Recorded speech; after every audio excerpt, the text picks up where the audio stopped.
welcome back to Freeform Lifestyle, and thank you so much for joining me again or clicking on this video. And if you're new here, don't forget to subscribe to my channel. After making that gorgeous slow cooked beef yesterday, I've got loads of leftovers. So there's only one thing to do, and it is to make a delicious pie. So we're going to start off by making the filling, then we'll move on to the pastry and I'll show you how to make it. So we're definitely moving into that season, aren't we, of warming, comforting food. And to start off, I'm going to put some butter into my pan. As you can see here, I've got all of that beef left over, and that is too good to waste. And I'm not a big fan of things like beef sandwiches and things, not really my cup of tea. So we're just going to melt that butter. Into the butter, I'm going to add some onion. Don't want too much.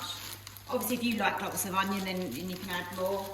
I'm so lazy, aren't I? Not chopping up an onion and using frozen, but I'm all for convenience. I'm going to add some garlic, but I'm just going to let the onions cook off a little bit first. Huge, great big garlic cloves that we've got.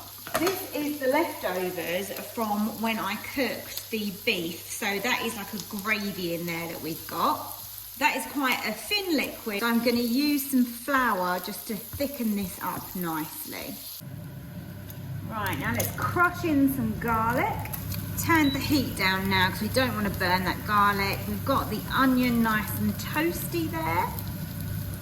Oh, it's smelling really good, the onion and garlic base. Now I'm going to put in all of that roast beef.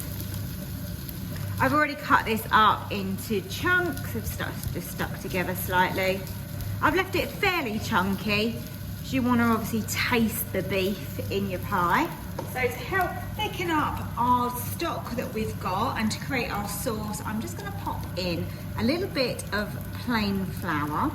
I tend to do mine this way. I tend to coat the meat in it and then add the liquid.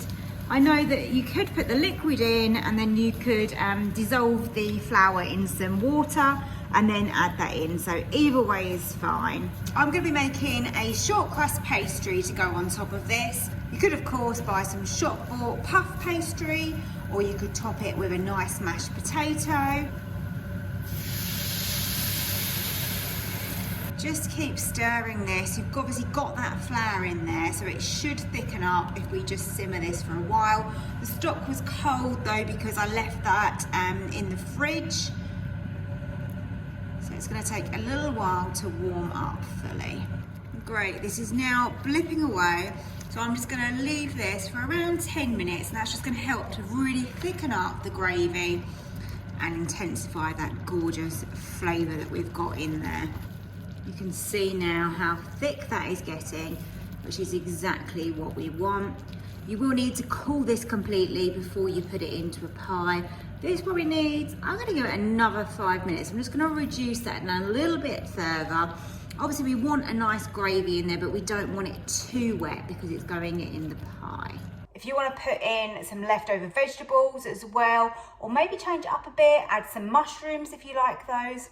I don't, so I won't be putting mushrooms in, but I know my husband would quite like it with mushrooms. Hopefully I'm showing you that recipes don't have to be, I need to go out to the shops and buy loads of ingredients. You can just use up what you've got.